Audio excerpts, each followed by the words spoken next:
गोष्ट बाहेर गेलो ना तर वसेकर सर कार्यक्रम लांबायला असं लक्षात आलं आणि मी प्रमुख वक्ता असतो,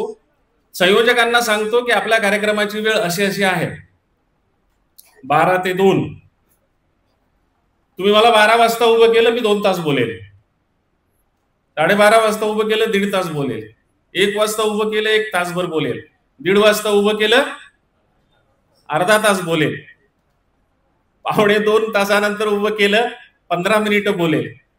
आणि कार्यक्रमाची वेळ संपली तरी मला उभं नाही केलं तर मी सरळ उठून निघून जाईल,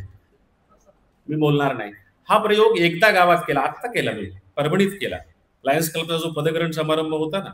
त्या पदग्रहण समारंभामध्ये लांबत गेल्यानंतर मी बोललो नाही, मीच प्रमुख वक्ता होतो, की नोट देणारा होतो, पण मी बोललो नाही, एक शब्दही बोललो नाही, कारण त्या कार्यक्रमाची मर्यादा लांबत गेली. तर ते